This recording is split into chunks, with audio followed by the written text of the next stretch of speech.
Howdy, howdy, howdy, and welcome to the Red Dirt Aggie Show. I'm Brian, the Red Dirt Aggie, and here today with Rich O'Toole. What's going on, Rich? What's up, man? Thanks for having me back on the show. It's Yeah, our first returning guest, musical yeah. guest. I feel like you built this thing up pretty good, man. I'm seeing it at a lot of places, and you had some big guests like Parker McCollum and stuff. So, congrats, man. Well, I appreciate it, and we appreciate you too for being our first guest back when times were a little different. Back when we started out, like around a year ago, I remember I called you on the phone, and I was like, "This is how we were recording." I had you on speaker, and I was holding it up to the mic on my Mac, and that was it. So Oh wow. no video, no fancy audio or anything. So we've learned a little bit in how to do it. I just kind of had an idea like, hey, let's start a podcast, but I have no idea how to make a podcast and just kind of learned as I went, but it's working out so I don't far. think anyone does. I mean, that's like the Kelsey brothers or whatever. They're talking about that. Like they started it. I think you just kind of go on there and just start talking.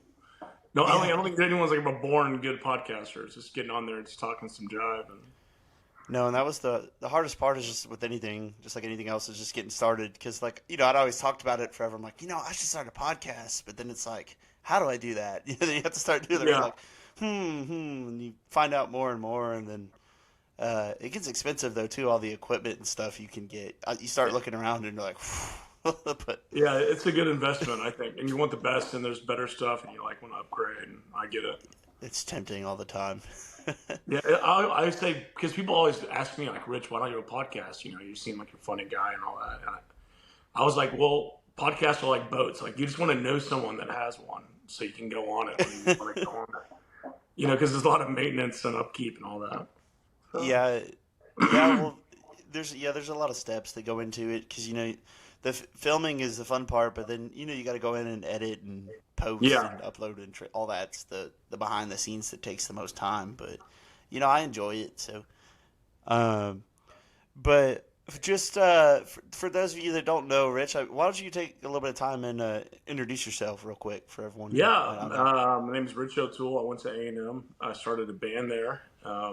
We had our first song on the radio in 2007 called Queen of the Misfits. It kind of put us on the scene, and I don't.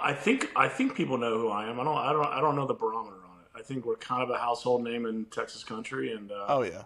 been doing it for like 17 years, and playing honky tonks. And I think we hit our like 1800 show this past year, so we've been doing it Whoop. forever, and it's fun. So I play good country rock and roll, Texas country music, and been doing it, and it's a good time. So about it. Yeah, man. And for those of you who don't know, too, Rich O'Toole is equally as talented over on the social media as he is in the musical space. Great, he's I a just great have too much Twitter fun with follow. it's just funny to me, because you get to. Yeah, It's fun to screw with people, like it just because people take it so seriously. To me, like from day one, I never took it seriously. So I think there's people out there that still like hate Rich O'Toole because they think that I'm being serious and I'm not. I knew from day one social media is a joke, and people took it so seriously. I remember getting in like Twitter wars in like 2013, and like I think people. I won't name any names, but there's still people in the Texas country scene that like don't take me seriously because they think I was being serious. And I was like, guys, this is a joke. Like I'm just having a good time. So I well, get I it. mean, It's a lot of fun. That's what I'm saying. It's like a fun to get on there and press the button. well, and that's the thing people don't realize too. You get enough people riled up and talking about it, then that's just free publicity. Oh man, we haven't hired a publicist in like 4 years because like a Don't lot of need one. publicists won't work with me. They're like, dude, they're like, I can't beat what you're doing. You're already killing it on it. Why would you hire anybody? I'm like, yeah, I get it. So, But yeah, and fun. well, speaking on the social media, I can think of a couple recent controversies, right, involving you, or we'll say controversies because I know you like to have fun and kind of stir the pot a little bit. But Yeah, we'll start with the obvious one, the beans and chili, right? And you had yeah, Cody Johnson who just released a song today, yeah. talking about that. But why don't you just tell us a little bit about where the whole beans and chili thing comes from? It was. I remember playing Chili Fest And Chili Fest in College Station, they didn't allow beans, and I was like, what? This is bullshit. And Terlingua, and then William Clark Green has a T-shirt, and Larry Doe Taylor, and all those guys would just sing about no beans, and it seemed like an ego stroke to me. And so I started poking fun at it because I grew up eating my grandma's chili, which had beans in it. I mean, it's good. There's Yeah. kidney beans in it, and it makes it flavorful. It's healthy for you. It's just good. I don't know why. And then these dudes would show up and be like, "You got to try my chili. There's no beans," and it was like hot dog sauce, man. It was like eating straight Frito pie heartburn galore. I'm like, this isn't. This is just meat and it's something you probably over spaghetti. You know what I'm saying? Like I'm just. It's Yeah. like who the hell eats a bowl of marinara sauce? Like who does that? You got to make a meal out of this shit. You need like the celery, you need all the shit, you need the beans in there. That's what I think makes chili. And they say, well, that's bean soup, and you're like, that's not bean soup, that's chili. I'm sorry, I'm not like on a cold winter day. I'm not going to sit there and eat like just meat and sauce. Like, ugh. So I was just giving it back to the Texans Right. because I'm a Texan. I'm born and raised in Texas. My parents are from the north, so I get why I fight for the beans and chili thing because they never had their chili always had beans in it, which I learned the recipe from my grandma is from Minnesota, and that's kind of why I got a hard time. But I'm born and raised in Houston, Texas. I'm a Texan, and I think chili is better with beans. I mean, I'm gonna stick up for it all day long. Screw you. Well, yeah, I mean, like that's the thing. Like, I grew up here in Texas too, and every time I've had chili at my house, there's been beans in it. Yeah, So, I mean, I get that, but and I think I've heard, I ask everyone that comes on now their opinion ever since we talked about it the first time you're on, but the interesting one that I'm hearing now is people are saying like, okay, if it's on a hot dog or something like that, I don't want beans because I feel like it's weird to put beans on a hot dog, I agree with from no, a I agree chili. with that. I agree chili like But hot dog. yeah, I totally agree with that. I don't want beans in my chili when it's on a hot dog, but that's a hot dog topping. That's what yeah, but that like kind of that's a chili different is. kind of chili, like Right, that's not like chili that you're just gonna eat by right. itself. That's like something else. And my computer battery is low. Let's plug that in. That's a good There idea. you go. Um, but yeah, you can't have beans going on a hot dog if that's whack. But No, beans that's and chili, whack. when you're gonna eat it you need a filler in there because, like you said, you're gonna have heartburn and everything else if you're just eating straight meat Yeah, sauce. that's a good point. Look, if you're putting it over Frito pie or something like that, totally no beans. Like Yeah, that's a chili. That's a chili condiment. When you're right. eating chili like at home with like a family and it's in a big pot and you're eating it with bread and cornbread, it's beans. I mean, those are two different Yeah, kinds of chili. And I wish they. And I understand. I'll admit to this. Like the original Texas chili was called like chili con carne, and it was basically meat and a right. tomato sauce, whatever. That's the original one. I get it. That was from like the 1800s. But when people started having to feed a family, they started adding the original one didn't have celery and it didn't have onions, it didn't have shit in there. When people started making a meal out of it, then it became like Yeah, Texas chili. There's beans in it. So I get it. I mean, people are like they're trying to say all original, and it's always the hardo, barbecue dudes that are like, oh no beans, you smoked brisket. It's all that stuff. And you're like, all right, man, I get it. I totally get it, but good luck with your heartburn sauce. right. Go round up, you got me here, man. Come on. Well, let's just dive into the next one that I saw on Twitter a while ago. Guy who's pretty big right now in you going at it a little bit. You and Zach Bryan. Yeah, Right. So I, what exactly happened there, if you don't mind me I'm asking? watching Yellowstone, and there's a guitar part that I wrote that's on his motorcycle drive-by deal, and I totally see it. I totally hear. It. I'm like, oh my god, that's my song. Everyone's like, that's your song. And I was like, we replayed it, and I was like, it's the same exact song. Now that being said, like that song has been written. Like there was a song in the '80s that sounds like that song. It's not the chord progression that I was had a problem with. The problem is like it's the identical lead guitar part that I wrote in 2014 is on Zach's record. It's total copyright infringement. And I'm like, man, look, I wrote him a really nice message, and he was fucking with me on there. Like he was like trolling Yeah. me and all his videos and all this shit. And I wrote him a really nice message. I didn't really hear anything back. I had a bunch of law firms out in New York that were like, dude, we'll open shut case. We can sue him. I was like, I'm not suing anybody. He's in my genre. I like the kid's talented. I don't want any beef. I don't need to do this. Like, I don't really care that much. I just think he just acknowledged it, which he did. And I think he acknowledged it, saying like, yeah, it's a total ripoff of that song. It's just but that song's already written like 100 times. I'm like, yeah, but it was the guitar part I deal with.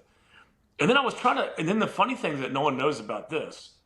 So this is like breaking. Like no one even knows this part of it. So like 2 weeks later, after it all calmed down, he wrote a little like funny Twitter thing, and I wrote on there. I was like, "Oh, that sounds like a haiku I wrote when I was 12," as a joke, because Yeah. I was like, I was just trying to make like break bread with it. I was like, "That's funny." And he wrote on there, and he was like, "Oh, old Richie Toole is back at it again," and he blocked me on everything. So he has me blocked on everything now.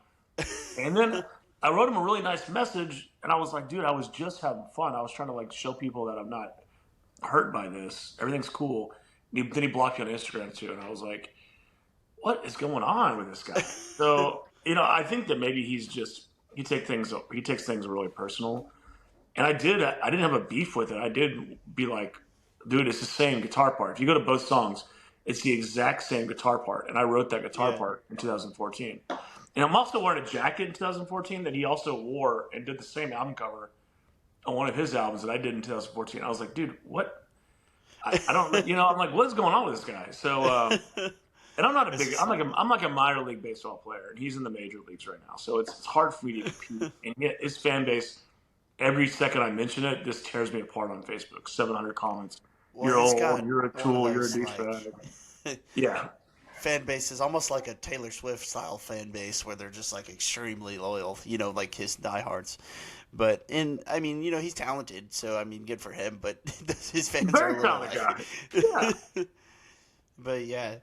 But I did notice you did capitalize off the publicity a little bit though too. I noticed you always tagging the song in there too, and that you Yeah. posted the streams went up like significantly just from That did pay my mortgage for a couple of months. I'm not gonna lie. So. yeah. I did get some publicity out of it, and I did get some cash out of it. And that's why I was like, I don't need to sue the guy. It's fine. Um, yeah. Yeah, because like that's what's funny. There's no such thing as bad publicity. Yeah, To yeah. The get only more bad streams. risk, yeah, there is if you're like, you know, a criminal or something, like you're a piece of Well, shit. Yeah. Other yeah, than that, it's great publicity. Like I should have ran with it more. I kind of backed off. I did. There was a second where I was kind of hurt for a bit. People around me could yeah, tell you. Like it was funny for a week, and then I just couldn't get online without reading just the worst stuff about myself from like 19-year-old kids, and it was like, God damn. I just turned 40, and I just didn't really want to hear this, that I was getting old, and so it sucked. yeah, man. It's like, man, people can be brutal online though. It gets brutal out there. Well, you Um, get to be online. You get to hop on a keyboard. You get to say whatever you want to someone. No one. That never happened back in the day. You know, back in the day, yeah, I mean, you said something to someone's face. Someone got slapped or someone got punched. There wasn't yelling you behind a house and then running. A lot of people now are throwing rocks and hiding hands, and you're like, come on, don't be a coward. Yeah, yeah. Talk to me in person instead of like social media. yeah. But so back at A&M, you used to do radio. I remember you talking a little bit about that last time. But can you tell us about how you got started in radio and how that kind of led to you getting into music? I think that I did a radio. I didn't really do it. I did an Aggie radio show, maybe on campus Yeah, for like a semester for a project, and I liked it. And then I would try to get in the music program, and the music program at A&M is not what you think. There's a professor that still tells a story that because I had a kid tell me this like 5 years ago. There's a professor, and it was like, yeah, Rich O'Toole tried to take some music and he dropped out, which is true. I was like, this is not for me. But the reason that it's not for me was they wanted the whole semester. All we learned about was like 1400 Bach and how to play Bach on the grand piano, and I was into Robert O'Keenan stuff. I was like, yeah. I It's don't like care about Bach, man. Like this is so stupid. And so I got into communications, but I just started writing music around town, and that's how I got into it. So right.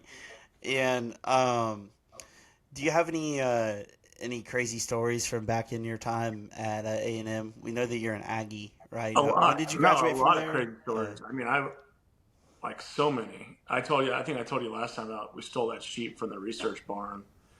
The Yes. research barn's crazy, by the way. I don't. A&M has some like wild shit going on. I'm not trying to like be. It's not a negative thing. I don't want any PETA haters coming after you. But I used to go in there and they had cows with their stomachs cut out, and they had a glass like insert so you could see all the cows' organs in there, and they were testing the cows for like tuberculosis and stuff. Whoa. A&M does some like wild animal research. They're like the top game of it.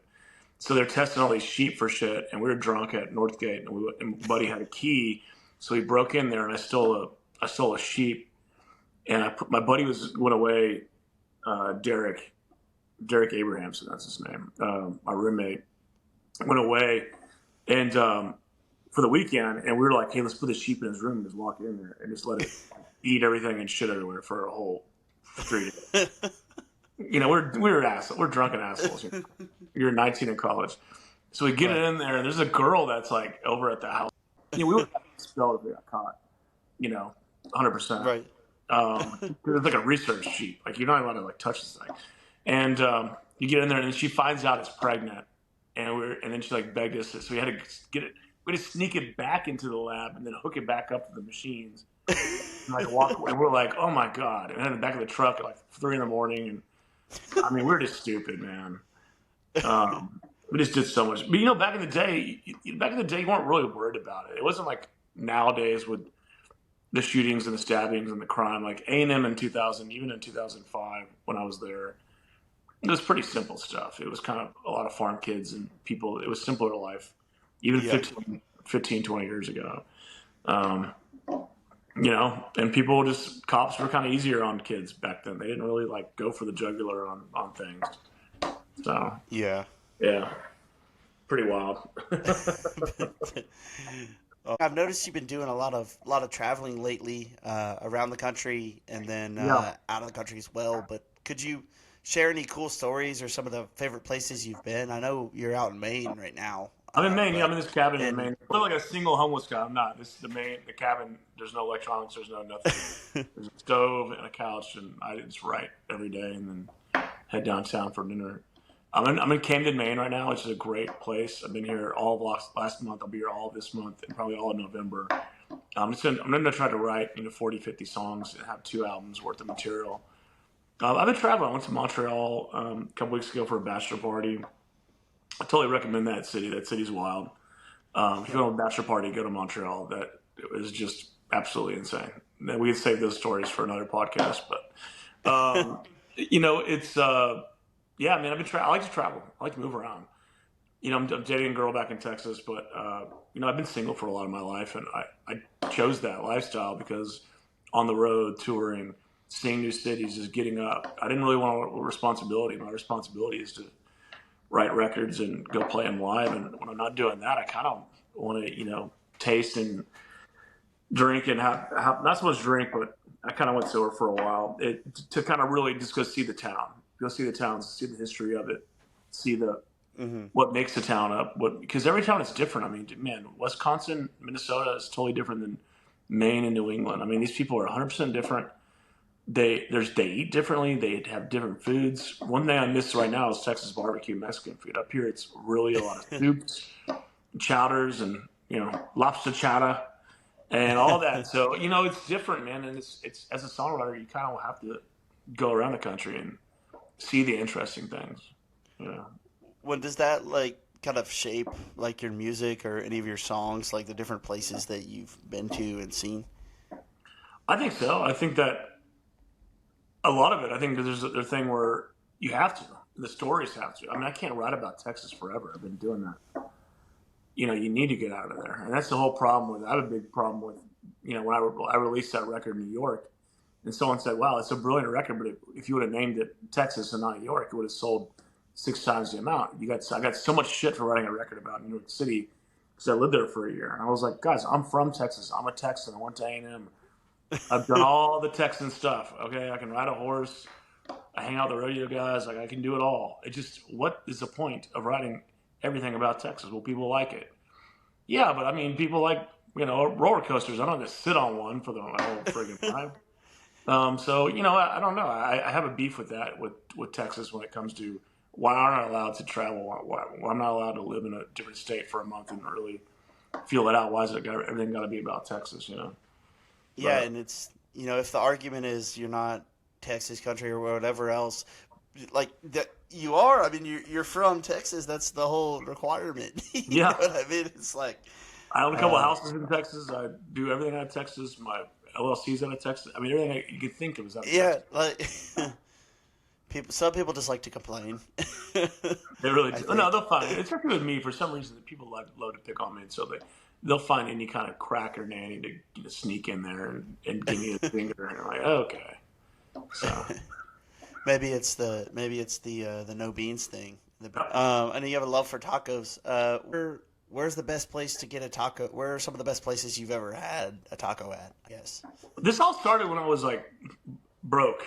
It all started when I was broke. This is how the taco obsession started because like I was living with my mom, and I finally had enough money to get my own apartment in Austin when I was about 23 or something. So what is that, like 17 years ago? And I had no money, man. And the taco truck, there was a bunch of taco trucks on Manchac and 290 in Austin, and I'd walk there, and that's how much inflation is. This was 2007. Every taco truck was 99 cents. At 99 cents a taco.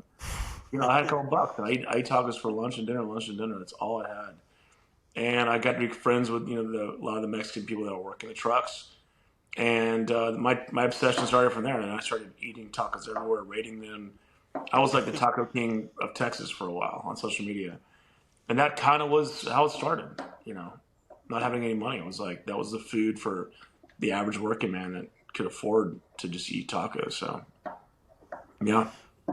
And those authentic tacos are so much better than the ones you'll get from other places, man. And I can say that now. I married a Latina recently, so I get Nice. all the good food Oh, dude, you're not, yeah.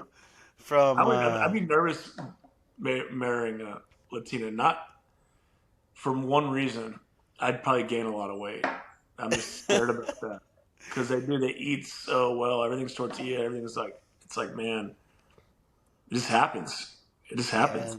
and every gathering or anything with her family, there's always plenty of food, and it's just it's good. Yeah, and it's rich. It's high in soda. I'd have like high blood pressure. I mean, I don't know.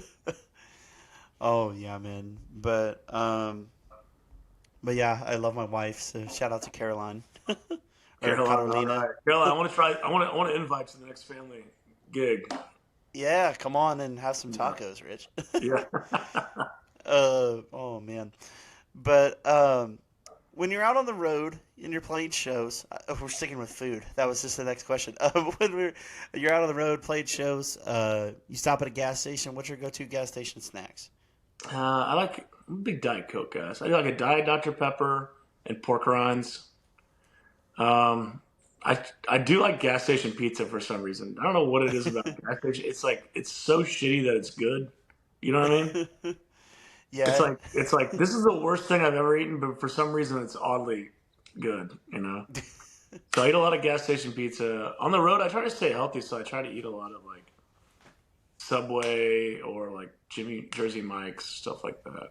The gas station, man, yeah, Diet Dr Pepper, Diet or Coke Zero with pork rinds or hot Cheetos. But the hot Cheetos started hurting my stomach, so I just stuck with the pork after rind. a while they'll give you Yeah. like There's something in hot Cheetos that'll f you up, man. Those things aren't normal. They're like nuclear. Not even like spicy. It's not even that spicy. It just for some reason like shit goes down after you eat hot yeah, Cheetos. literally. Yeah, literally. Yeah. Or the what's the other one? Takis. That's the one Oh yeah, Takis. Yeah. that you see the younger kids they eat the Takis and it's I saw that. I was just at the A&M Alabama game, and Takis was the main sponsor. Like they had their shit on the scoreboard, and they were handing it yeah, out. they I was give like, "What out is this about?" free snacks and stuff. Like they Yeah, throw Takis into the stands and stuff sometimes. And I'm I was like, like, "Is A&M a Taki school? Like, what? Are we trying to Are we like what percentage Hispanic is A&M at? Where Takis are? it's It's growing actually. I saw a thing I about love it it, the other dude. day, but I know. yeah. I'm like I consider myself like half Hispanic the way I eat. Like I love it.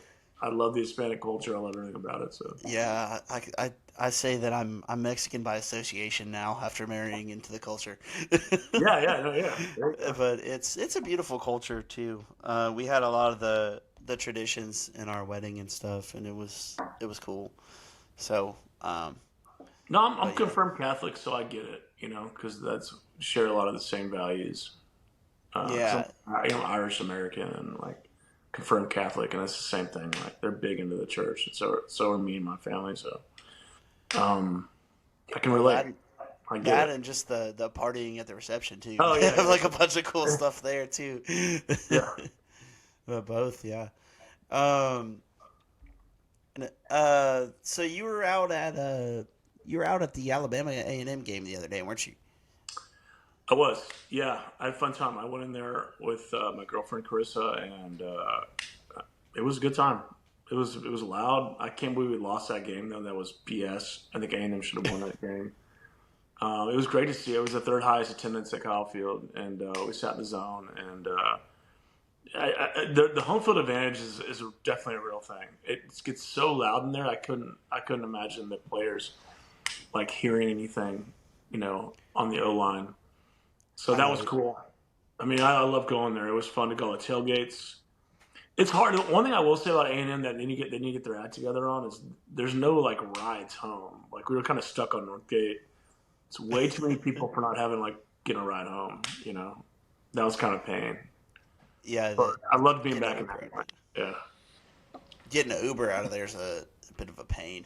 Oh, I left. Oh, yeah. I also left my Amex at Johnny Manziel's new bar, the Money Bar. So I like immediately called Amex and canceled it because I was like, "This isn't good. This is no This good. is not I a don't. good I idea. don't want Manziel having my Amex." Yeah, yeah, where did they end up putting that at on It Northgate? was that like above that. It's above that sushi place across from Oh, Antonio. above Saki, like where Yeah, they do it's the above sake there. bottles. It's cool. I mean, it was loud music. We got bottle service. It was cool. It was cool. That's cool. Yeah. Yeah, I'll have to check it out sometime. But you don't mind me asking, you said you're dating somebody now. I remember last time we said you were single. So how'd y'all meet? Um, through mutual friends. She's an Aggie too. Just a really cute Nice. girl from Houston, and we have a lot of fun together, going to dinner all the time. And yeah, so she's kind of. I don't think she's upset with me, but me being selfish and staying up here in Maine right now, she's like, she's all back by herself, and so I feel bad Yeah. for her a little bit. It's not cool, but kind of needed to write. Need to get all these songs done, and there's a lot of in Houston. There's a lot of distraction for me because there's everyone knows I love food, and everyone knows I love to go out and have fun, and so you sit down to write or something, and you get a text around 1 o'clock like, "Let's meet for happy hour. Let's do this," and it's like, man, I just can't. I want to get somewhere peaceful. And Yeah. the cities have kind of just gone to shit, man. It sucks that America's gotten that way, but I feel a little more safe in a small town. Yeah, and just Yeah. you said you're up there in that cabin with no real distractions, either no electronics really, except your phone and Yeah, I have computer. Wi-Fi. But Yeah, phone and a computer. Um, I set up a little TV thing here so I can watch a movie at night, but it's really peaceful. yeah, man. And when can we expect some of the new music to be coming out? I You really think? want to drop this new record come like late February because I want to get this other album out after that. So I won't push the new album too hard. I think this is a great thing of tunes, and I'll do some touring behind it, and then I'll try to get back in and record this other record that I'm writing right now about this. I think the album's going to be about Camden, Maine, the city. Oh So like wow. all 10 or 11 songs will be about this town, the people I meet, who I hang out with, and I've already got to know like quite a bit of the locals and the culture, and shipboat captains and fishermen, and Oh, see, I'm that's I'm cool. writing about them. So the whole album will be a concept record about the town of Camden, Maine.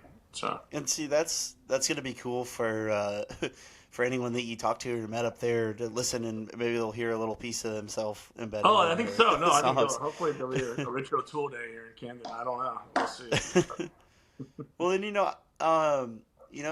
I wonder why more artists don't do stuff kind of like that. Then you're going and you could build a small little fan base up in that area that you're writing That's about. I not. I don't mean, know. no one's gonna do that. This sounds I mean, idiotic. it's not. My record label's gonna be like, "You're an idiot. Why are you doing this?" Because I want to. I'm an artist. I'm a writer. I'm an artist first. I didn't get in this for the fame or money. I got into it because I like to write and I like to perform. And Tell that's the stories. hardest part about, I think, working with me and a lot of agents is like, I never had the desire to be famous or be for the money. I like to just do bizarre things that are centric around the art of music. And so that's been the hardest part in the music career is not having that business mindset. Someone Right. like I think Parker McCallum or Casey Donahue, they're so genius businessmen that's why their audience and they're so successful. For me, I've had plenty of opportunities to be extremely more successful than I am. And a lot of times didn't do it. I didn't want. It wasn't art. It was straight business. Every song had to be about this, about that, because they were going after a certain demo. And I was like, I just want Yeah. to write about the town I'm in right now. I don't care if one person or a million listen to it. And that's the wrong mindset to have if you're in the music industry. You're gonna fail with that mindset, and I've already failed a lot. So it is what it is, man. But as long as you're happy with the end content, and you're producing something that you're proud of, that's all that really matters. At the end of the Yeah, day, no, I totally agree. don't want I'm to be. proud of everything I've done. I've written 7 records that are out, and the eighth one will come out in February, and then the ninth one will be about Camden, Maine, and I'm excited for all of it. They're great songs. I wrote a great song this morning. Um, it's called "Our Love Is Like a Lighthouse." There's a light. I can see a lighthouse from my cabin window. Oh, that's awesome. And so I wrote a song this morning called "Our Love Is Like a Lighthouse," and it's awesome. It's a good tune. You know. Yeah, man. Well, So, our love is like a lighthouse. That's it. That sounds like it's gonna be good. I like the analogy there too. Even I'm just thinking about what it what it yeah, could sound like. yeah.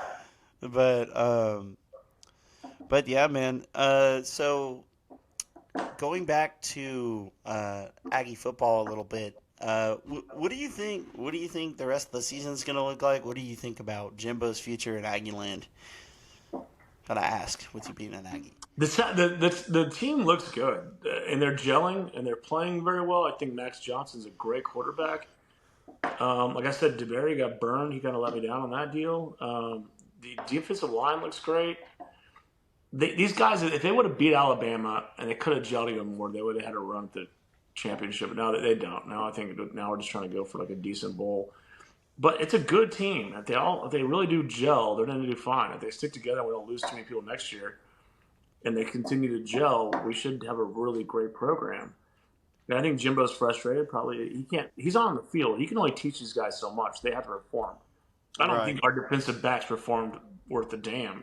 And Jimbo, Yeah. how many practices or how genius he is, he can't control that.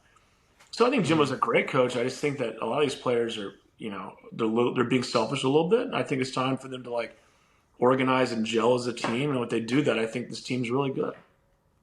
Well, and I think another thing that we forget a lot is we're down our starting quarterback too. Max Johnson is a great quarterback, but he wasn't even the starter. So you Right. think the level we were at with Connor, and you think about all the comments that were being made about Connor, and how high his ceiling could be, and then all of a sudden he's out for the season, and it's like we're on a Yeah. backup quarterback again another year, but. If you're gonna have a backup quarterback, you want it to be Max Johnson, obviously, because Oh he's no, I playing think really well. that was the But best thing. I mean and I think yeah, Redmond's right. And hopefully he can make a speedy recovery. And I think both those kids are good. You know. yeah. Only thing that stinks is with the transfer portal and everything. You just hope that you don't lose one of them next year to that. That blows my mind. I mean, the whole NIL thing where players are making 100 grand and stuff, and transfer portal. I don't agree with any of that. I think that a lot of it's just kind of like stick with the team, you work hard. I mean, there is some aspects where there's two great quarterbacks and one's not playing. Yeah, you should be able to transfer to get to a program, Right. but it's kind of getting out of control. I mean, when does this turn in? The college football is making more money than the NFL. So when does this turn into these players? Is there a draft? Maybe we should go to a draft soon where every college team goes and they draft high school kids now instead of committing. Like, what's the point? Does anyone really care about going to a school anymore? They just care about a stepping stone to the NFL. I'm not really sure how that works anymore. Well, yeah, and it's like with NIL, I don't so much have a problem with them getting paid. You know, a little bit. I mean, like, sure, they're making the school a lot of money, so like I see that side of it. But the main issue is they're coming in and getting paid a huge chunk of NIL to commit to a school, and then they're just transferring after a year when they don't get to play, and it's kind of like Yeah, so you just took a bunch of money from the school and didn't really do anything, and now you're just going to leave and go to another school, make more money from them. It's like yeah, it's bull. Yeah, it's BS. Especially if someone from A&M was a sponsor for NIL, and then they bounce. It's like, no, you got. I gave you the money. You yeah, got to like play. like wait, like what? But I don't yeah, know. Yeah, I don't know how to deal with that, man. But thanks for coming and hanging out with us today. yeah, I man. appreciate you being on the podcast. This has been the Red Dirt Aggie Show. I'm Brian, the Red Dirt Aggie, but that's Rich O'Toole over there. As always, gig 'em and God bless, and we'll see you next time. Hey, thanks for having me on, man. Let me know when you drop this so I can. I'll do a controversial tweet. We'll do like pineapple on pizza or something, and we'll share. Absolutely.